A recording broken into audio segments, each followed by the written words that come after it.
On April 20th, we headed up to Southbridge, Massachusetts for Fine Woodworking Live 2018.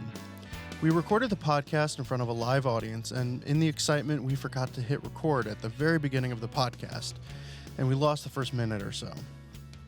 We had a great lineup of guests, Mary May, Marc Spagnuolo, and Tim Rousseau, and unfortunately, we lost a little bit of our interview with Joe Taylor from Rycon. Rycon was one of the biggest sponsors of Fine Woodworking Live 2018, and without their help, it wouldn't have been possible. Joe was there to introduce a couple of tools, including their 4-piece turning system and a new 10-inch bandsaw. So now that you're caught up, here is Shop Talk Live from Fine Woodworking Live 2018. Turning tools that we Careful. And so we introduced our new turning system in December of last year of 2017, and we've received great response. What's great about it is that it has interchangeable shafts that you could put different cutters on, so it's a lot easier to change out your cutters when you're going from profile to profile. So we're really excited about that. The other thing that we're really excited about is we're going to be introducing a new 10-inch bandsaw. Yeah. So what we did with our existing 305, we took all the elements from the 10326 with toolless blade guides, quick release tension. We increased the horsepower of the motor. That has two speeds, right? And now it's 2 speeds, so you can cut non-ferrous metal with it. And we hope to have that available in the market by January of 2019. So our target goal is to have it available right at the first quarter of 2019. So we're excited about that. And we brought one here so everyone can come and take a look at it and see all the great features of it. So we're really excited about that. And you guys brought a lathe too, right? And we brought a lathe. Yeah, we brought the 220 lathe. We have our turning sets here. We have a new drill press that we're showcasing as well. We have a 12-inch variable speed drill press that has great features on it, low RPM with high torque, so you can, when you're drilling large diameter holes with Forstner bits, what have you, you'll have the capacity to do that with plenty of torque in the motor. I wish we had bandsaws to bring, but unfortunately, we don't have any of those. It's okay, you've got a little one. Yeah, but we can still give some away even though we don't have them. But also, the little one really does look like just a miniaturized version of the 326. Yeah, so yes. if you just have like a small child stand next to it, it'll look like you brought the big band. So. Absolutely. So when we come over, I'll get on my knees, sit down. So there you go. That'll be great. I understand the appeal of a 10-inch bandsaw, but what I would really like is one that went to 11. Yeah, that would be good. Or 12. An 11-inch bandsaw would just be one more. Who's from get us to 11? Just one more. Get us to 11. Right. We crank that up. Sorry. And Matt brings it to a screeching halt. So it's just like the rest of Shop Talk Lives. So with the new bandsaw, are you guys trying to reach out to the maker market? People who are going to be cutting aluminum and brass. And because for me, I could see having a 16-inch bandsaw and then that 10-inch for, keeping a small blade on it, lots of curved parts. But then being able to dial the speed down. Is it just a pulley change? So it's just a pulley change. So the RPMs will go down to around 1,500, which would be great for cutting aluminum brass. Okay. And we found that with the smaller bandsaw, and even with our bigger bandsaws, there are a lot of woodworkers that are incorporating some metals into their workpiece. And instead of spending thousands of dollars on a true metal cutting bandsaw, having the advantage to do that with a smaller bench top will be a big advantage to everybody. Okay. Yeah. Well, awesome. Well, thank you so much for joining us here. Thank you for having us. And hopefully everyone gets to check out the Rycon booth. And are you going to have things in the demo room? Yeah, we'll have some stuff in the demo room tomorrow. We'll be demonstrating our turning sets. We'll have the mini lathe in there. We'll turn on the bandsaw. We'll turn on the drill press, so everybody can come over and play with the tools and have some fun. And everyone who's here, you need to pick up this turning set because it is massive. It really, I didn't expect it to be that weighty. Yeah, it's got some great weight, great balance, and again, the convenience of being able to quickly change out your cutters through the shaft is a big convenience. So instead of buying an additional turning tool, everything comes in the set. That's all you need to do is get additional cutters. We also introduced a number of accessories for it with an extension handle, a side handle, and a counterweight too. So all that stuff's available. Cool. Let's check it out. Come on over. Yeah. All right. Well, cool. Well, we're gonna bring on Mary May. Thank you, Joe. Thanks, Joe. Enjoy the show. Here's the Thank you so awkward much. live transition. Thanks, Joe. Covered up by applause, hopefully. And watch your chair behind you. Yeah, I and don't want to trip over and fall. if we have Mary here. Mary's Oh, back in the here corner. we go. So everyone knows wood carver extraordinaire Mary May. Let's give her a round of applause. Welcome. Thank you. Is- Okay, can you hear me? Is Yeah. is this your first podcast? It is my first Okay. podcast, so bear with me. Be nice. Thank you for coming on, and thank you for being here at Fine Woodworking Live. Yes. So tell us a little bit about what you do. You're a wood carver. You have your own website, right? Yes, I have a website that is actually an online school. It's an online video school. And can you hear? I'm afraid that I'm sort of not talking loud enough. You're good. Yeah, as long as She's you got thumbs up. yeah. Yeah. All right. Yeah, it's a video school. It's an online school, and it's a membership site. And that along with teaching and doing commissions, and I just finished my first book last year, and that was pretty intense.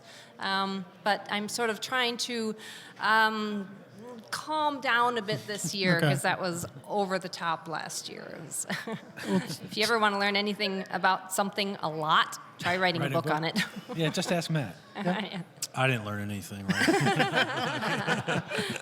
Tell us a little bit about your book. So it's Carving the Acanthus Leaf. Yes, Carving the Acanthus Leaf. And it's out on Lost Art Press, right? Lost Art Press. So is it about carving acanthus leaves, I assume? Leaves. Yes. Basically, the acanthus leaf is that very traditional leaf that you pretty much see everywhere, on the knees of cabriole legs, Corinthian capitals. Basically, it's everywhere, but we might not actually know how to identify it. Yeah. But it's actually called the acanthus leaf. So, yeah, believe it or not, I could have probably written 3 volumes and not run out of information on it. It's Awesome. kind of amazing, yeah. Awesome. Well, we have when we bring guests on, I always try and dig through the archive of questions that might go unanswered because we don't know enough to answer them. And carving is one of those fields. So we dug up. It's actually from our friend Barry. Do gouges generally have a small bevel on the inside? If so, do you work this area with stones or only when you strop? And you had said that this is a pretty controversial topic. Yeah, it can be pretty controversial. I'm sure there's probably wars fought over this this conversation. On internet forums all over the place. Right. Of course. I generally do not have an inside bevel on my tools. I know that there are some professional carvers out there who immediately they grind an inside bevel. Okay. But I think it really depends on what you actually start out with and what you learn about, what you get comfortable with. And my teacher basically said no inside bevel, and you get comfortable with that. The interesting thing is when you think about, it depends on actually how you're cutting it. I mean, if you're imagining cutting something upside down, carving something upside down, bevel side up, if you have an inside bevel in it, the actual position of the gouge is going to change. You're going to have to lift it a little bit higher for that edge to actually fit or to reach the edge of the wood. Okay. But if you don't have an inside bevel, you actually lower it down a little bit. So it does make a difference. But really, ultimately, and I'm not really hard and fast on one way or the other, it's if you can get the results that you want from an inside bevel or no bevel, whatever works. I'm very flexible about that type of thing. Not very hard and fast. Now, knowing what I know about carving, which is what you just said, Yes.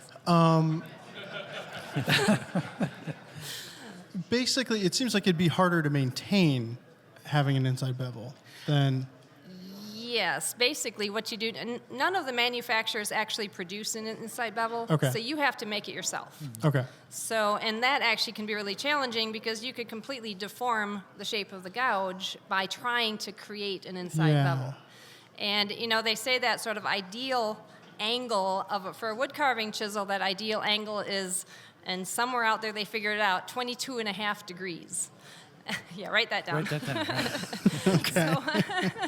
So when you think about it, if you have an angle, let's say the back bevel at 22.5, perfect, and you decide to make an inside bevel, you are actually enlarging that angle. Yeah. All right, so you're actually making it more blunt.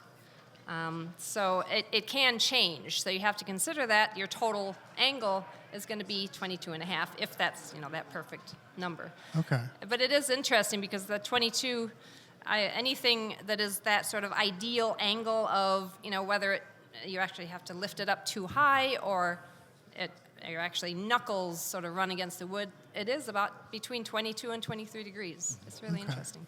Now, let me ask you something else, because do you carve both hands?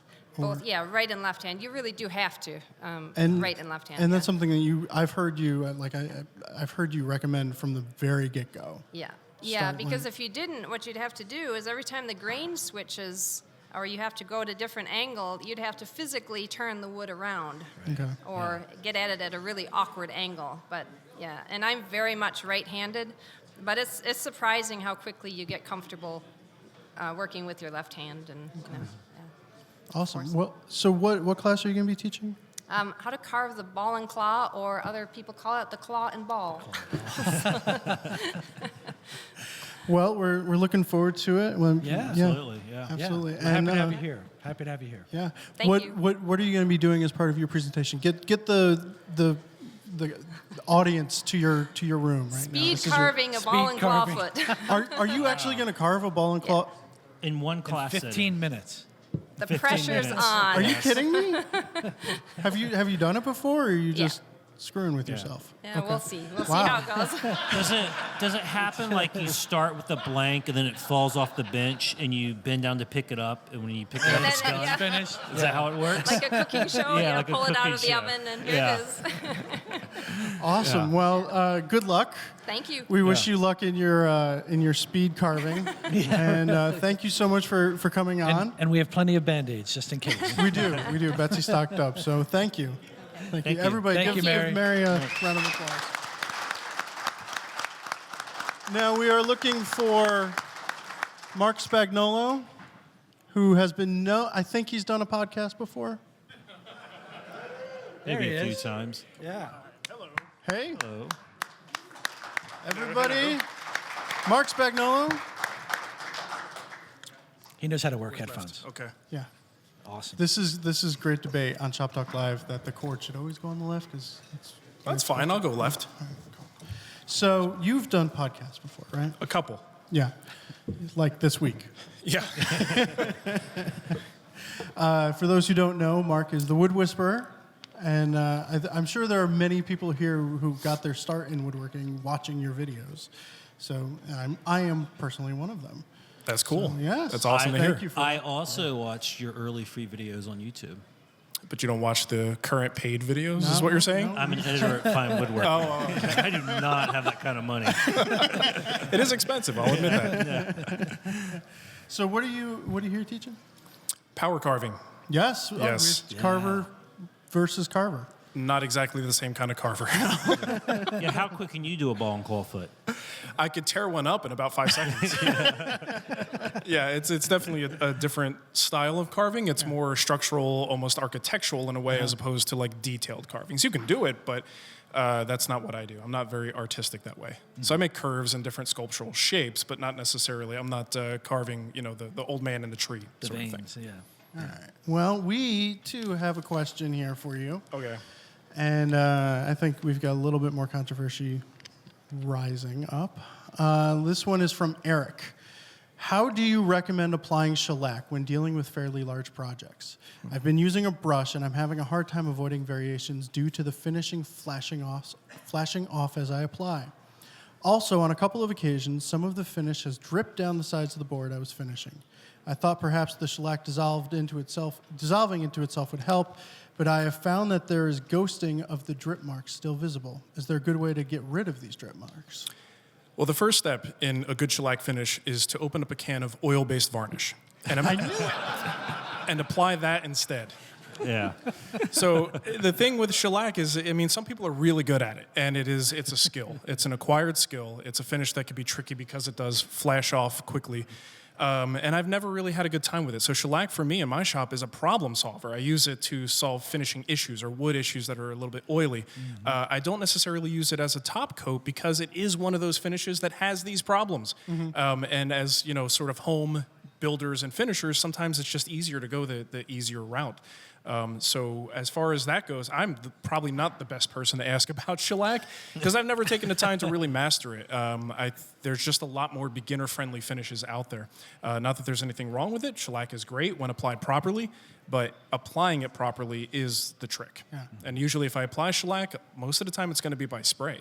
Okay.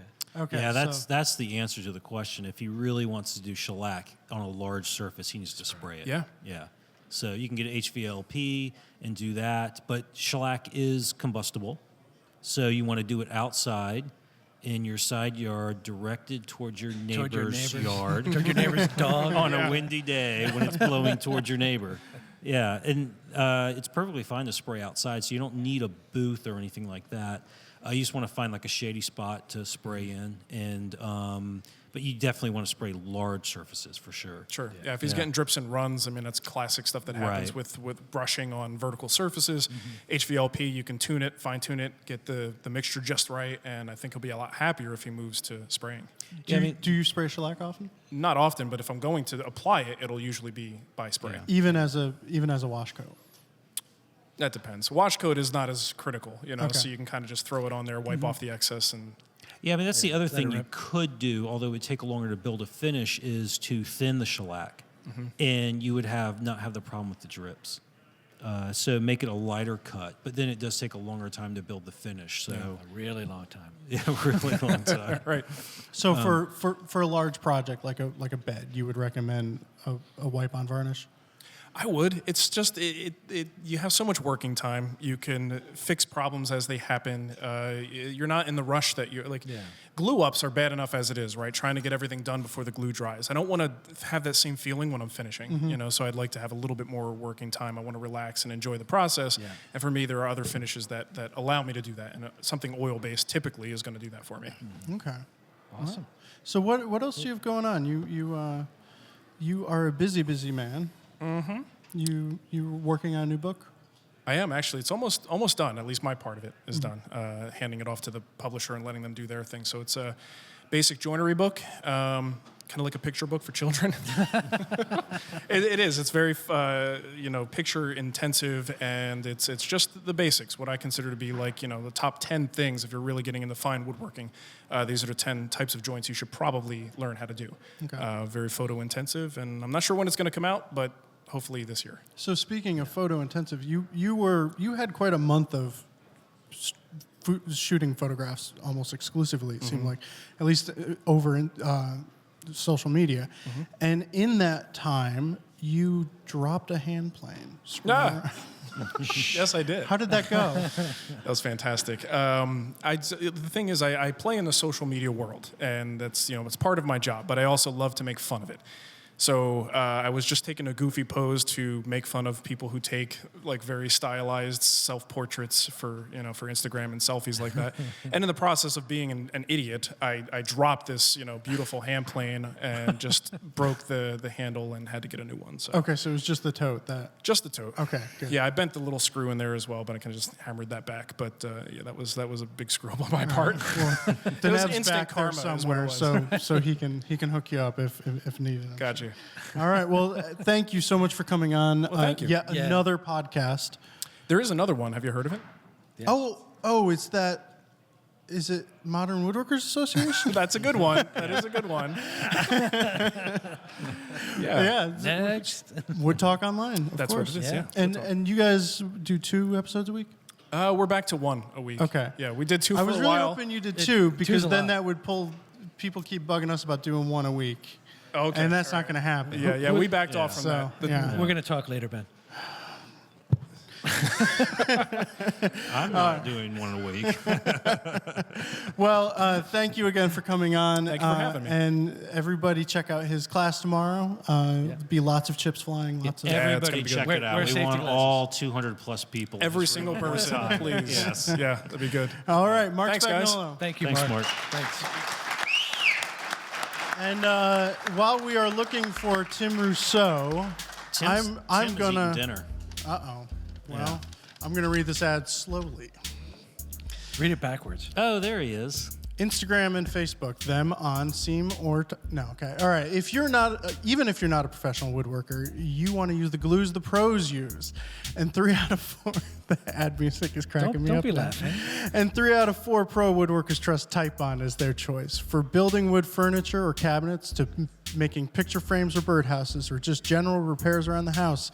Type Bond has the widest choice of glues to help with whatever project you want to tackle. Type Bond, the right glue for your next project. For more information, visit typebond.com or see them on Facebook or Instagram. Got it. All right. What I like about Facebook Live is that I take a sip of my drink, and then like 2 minutes later, it shows up on the screen. I can watch myself drink. This Okay. is probably not These good. are fun facts. Yeah. This is interesting. All right. Hey, Tim. Hey guys, Welcome, Tim. how's it going? That was the was a good most transition. awkward transition in the history of Shop Right. Talk Live, and that's saying something. That is saying something, yeah. Thanks for coming out. You won't see yourself pass out.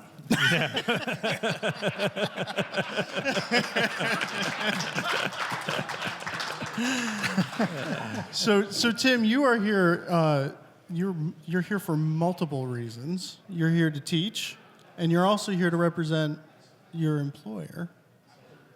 College for and Furniture. come- I did just get laid off, actually. It worked. So it worked, yeah. That's good. It's over. But you have a lot of students showing pieces in the student gallery, don't you? Yeah, we have four students. And I mean, you want to tell us a little bit about that process? What it was like guiding people through that? Well, I don't teach every person that comes through the school. So Michael Danchek was a 9-month student at the time. I taught him chair making. So the work he has in there is not chairs. So Screw 'em. So I don't know. I know 3 of the makers, but I was not their teacher. Okay. All right. Well, Next question, Ben. Yeah, deflate our balloons. Well, we can talk about anything else. What else? We got everything else to talk about. So what'd you have for dinner? I had the salmon. Okay. The food finally showed The up. shoot. Tim Coleman ate your dinner. Just so it's That's fine. Tim. If anyone's gonna eat your dinner, it should be Tim Yeah. Coleman. Yeah. Well, we have. It was we have good. That was just so you know. Yeah, okay.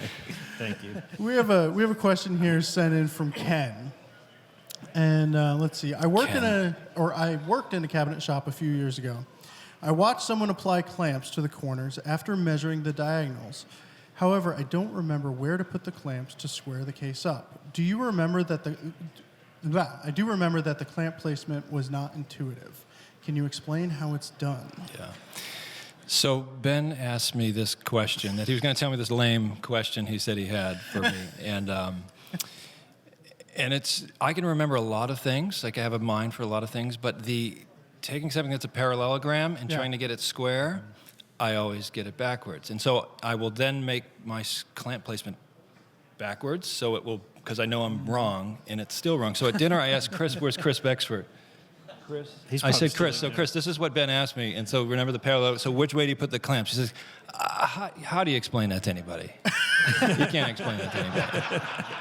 So this is where we're at.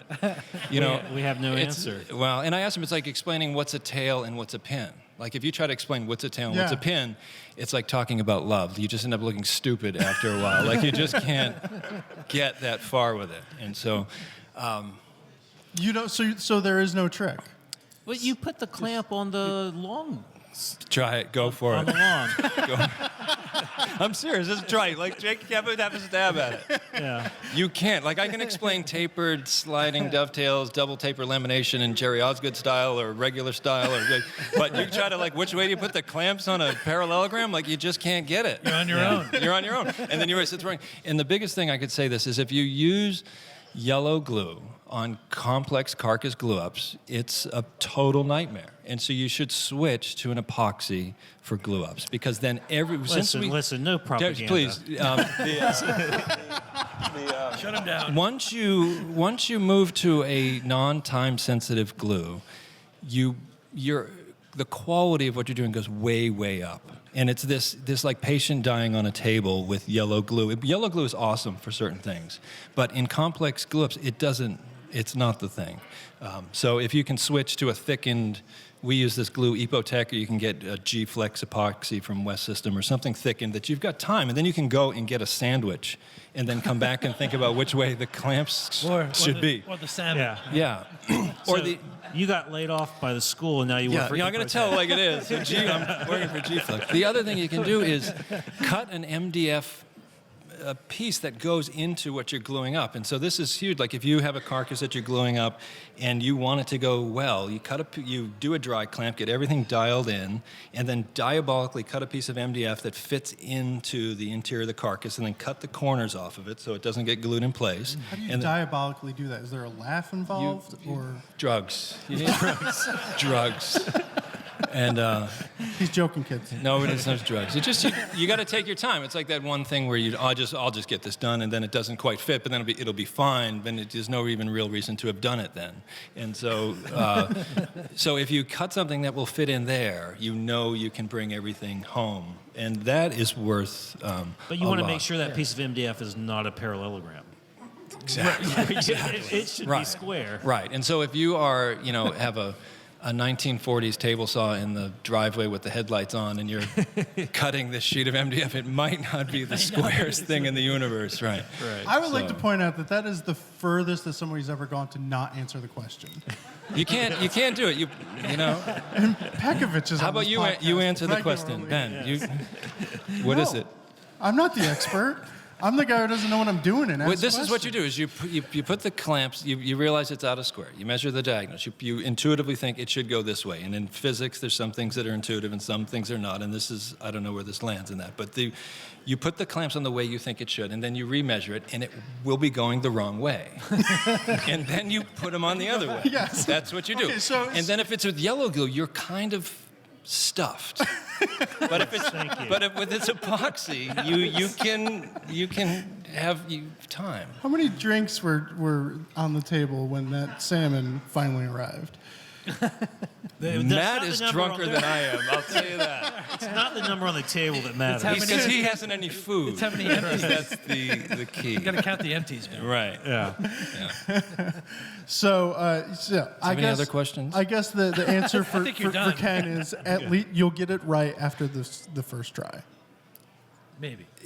And I'm serious. I'm joking, obviously, but it is one of those things that is hard to intuit. And what I would suggest is if you just make a mock-up, screw together a square, skew it, and then put the clamps on it one way, and then try to come up with a system for yourself that okay, if I'm pointing this way, I skew them that way, and it pulls it back.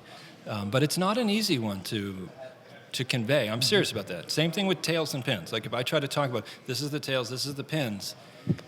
Chris Bexford had I asked him that, and he had you can't unpolitically correct statement you can't say anymore. And it wasn't even that vulgar. It was just it's just the times have changed. Why did you say that? So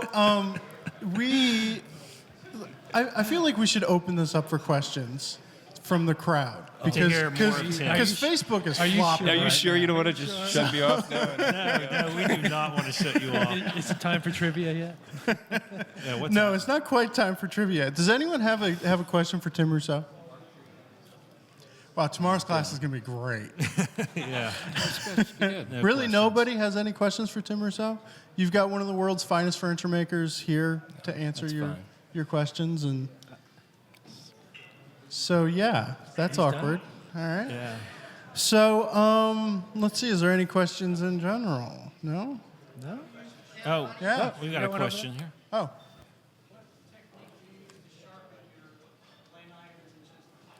What's your sharpening method? I like to hollow grind and then use water stones. And in Australia, there's this crazy guy who, under an electron microscope, forever has taken images of plane irons from all around the world.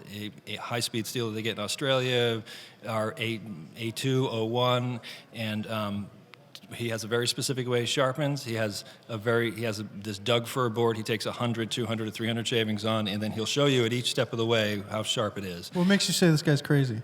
He's crazy. And his point was this, is that most of us, when we resharpen, we spend so much time on the bevel, and we just go back and we lap the back ever so slightly. And what people are doing is they're not cutting through enough. There's still a little bit of junk on the underside of the blade on the flat back side. And so I would grind once in a while, then I'd go to the stones, like 1,000, and I'll talk about honing guide in a sec, but go to the stones. But what I've realized is you need to cut through the garbage. And so every time now when I go to resharpen, I grind until I feel that burr. And it seems in the starting out, it seems like, well, that's extra work. I don't want to do that. I just want to hone. But I have found once you evaporate what's happened there, and then going back to the stones is really quick. Like, it's really quick to get sharp. And so for the most part, I've hand sharpened all my life. That's the way I was trained. But the new Lee Nielsen honing guide is so good that the guys at Lee Nielsen have always given us their stuff at the school, and so we have those in each of our buildings. And once I got used to that Lee Nielsen honing guide, it's like I don't want to hold it in my hands anymore, And so there's weird like spoke shaves and things like that you can't hold in it, but for a plane iron or chisels, like I still like to grind, and so the A2, especially the Lee Nielsens, they don't like to get above 80 degrees, and otherwise everyone has a bad day. So you can't grind those, but you've got to cut through. I think that's one of the biggest problems. You got to evaporate what's happened there before you can go and resharpen. So and you're grinding it until a burr, so you're grinding it all the way back. Yeah, I grind it, and there's no issues with overheating or anything? No, like and that? I say this to students: you should hold the edge. If it feels hot you're too hot, you need to just like look out the window and take a minute, grind it. But I don't have a lot of A2 chisels. Most of mine are O1 chisels or high carbon chisels. But I have Lee Nielsen mortise chisels that I grind. Hate me, guys, if you want, but if you're slow with it, they're fine, But you can't be Thor the Destroyer, just sparks flying off the wheel and say, I don't know what happened, That's the episode title. Don't be Thor the Destroyer. There it is. All right. That's for Thor Carpenter. Yes. Wilbur, you had something. Okay. So if you were making a dovetail case, or if you had to make two dovetail cases, one's taller and narrower and the other one's lower and wider, which side do you put the tails on and which side do you put the heads on? Are they hanging or are they sitting on the ground? All right. So if you had two dovetail cases and they're a pair, they're working together, right? No. He just asked. So it's just aesthetically. Are you saying aesthetically? Like you're asking like mechanically Strength which one? or aesthetic? Yeah. I don't. Mechanically, I don't think. I don't think there's a. If they're not hanging, there's. Yeah. And I think it's more of an aesthetic question. If you want to see rectangles on the top of the ends, the tops of the tails, or if you want to see the tails on the top, but. Yeah, that's what I'm thinking. Because like if it's wide and low, then you're going to be looking at the top of it. So you want to think about what do I want to see on the top of this piece, and it's probably. For me, it'd be I probably want to see the ingrain of the pins. So of the tails rather. So I'd put the tails on the side and the pins on the top. But if it was a tall piece, then you're not going to be seeing the top of it. You're going to be seeing the sides of it. So what do you want to see on the sides? Well, I think I want to see. The tails on the sides. Yeah. So I would put the tails on the sides again. That's what I just said, right? So I do it the same way. There you go. Is that what I said? Huh? There you go. Take a sip of the beer. Have another. You should have your dinner, I think. I really should have some dinner. I think the low guy might put the tails on the top, and the high guy put the tails on the side. And even if it was a wall-hung piece and gravity is in play with the tailboard could theoretically pull out, I wouldn't worry about that. I would do what looks good. You know, there's dovetails that are well cut with modern glues are not going to just, your bowling balls are going to fall out. Well, you shouldn't be putting a bowling ball on a wall cabinet anyways, right? Oh, my goodness. But No. Next. Where were you going to put it? I mean, that's why I make boxes. That's a good question. I've got bowling ball boxes. That's where the marbles go. Right. I make some big boxes. Hey, I have a question for Tim, and as a teacher in your school, you know, you really have a lot of cool designs coming out from your students. How do you teach, or how does your staff teach design inspiration to the students? How do you convey that? That is this the one? Yeah. That's the hardest element I find as a teacher to teach design. And the best thing that I have found is you got to go and look at history. You know, that you've got to see what's come before you, and then you can start to, you know, rattle that around. And as you know, Picasso said, the good ones borrow, and the great ones steal. And so everything has been done before out there. And so looking at what's come before you is a great way. But that being said, there's this proportions is the biggest thing. Mm-hmm. Like the you know, there's all the subtle thicknesses and all that stuff that as you drill down through a design, make it into a successful object.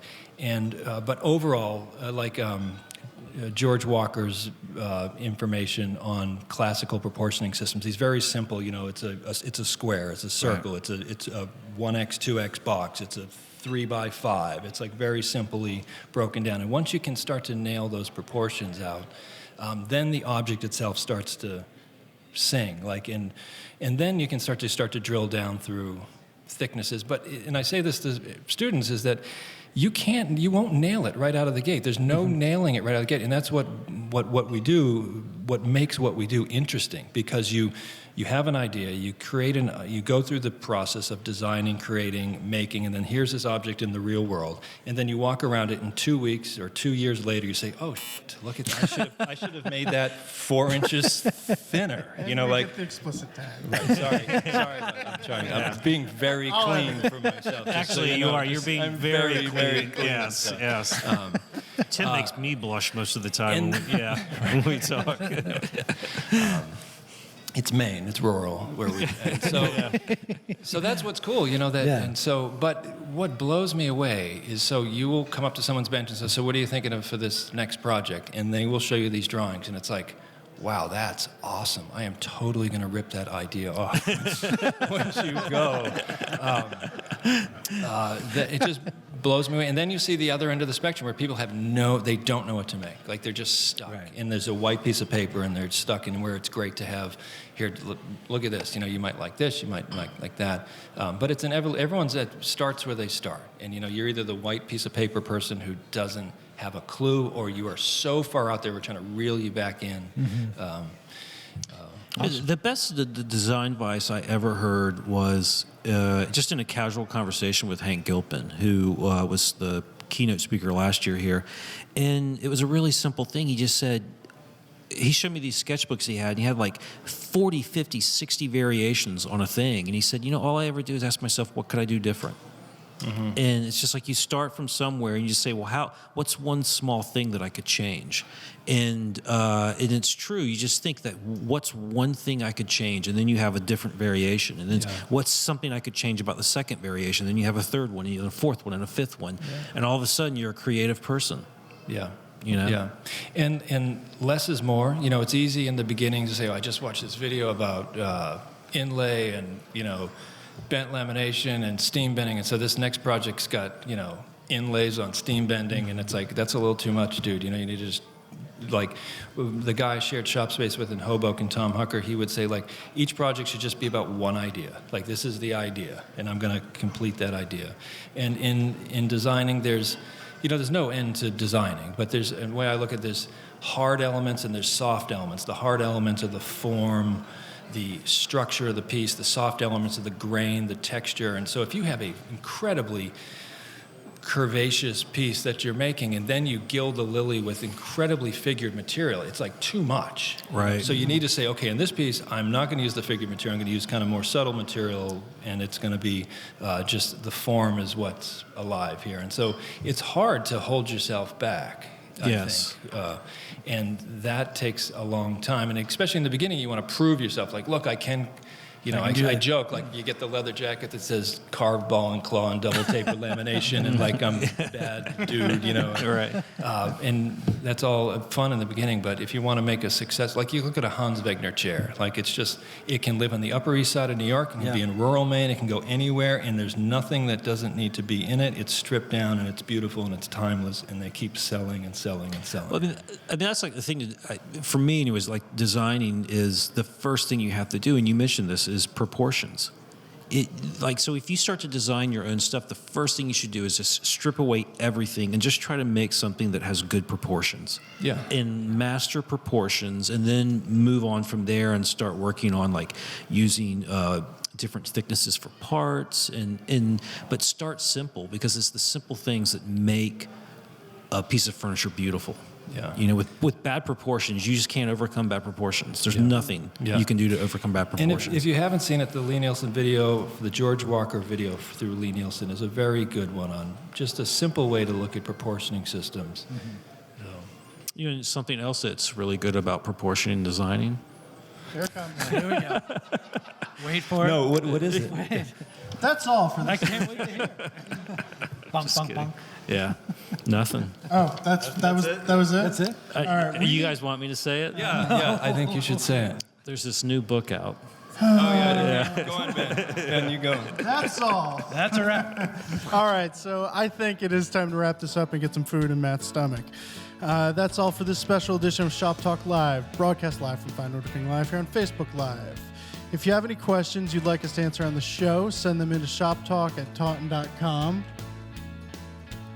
What are you doing? Is he scratching your back? I think he's going to ask you out. We're getting Thanks for intimate. listening. Everybody go to trivia with Matt. Oh, you need to eat.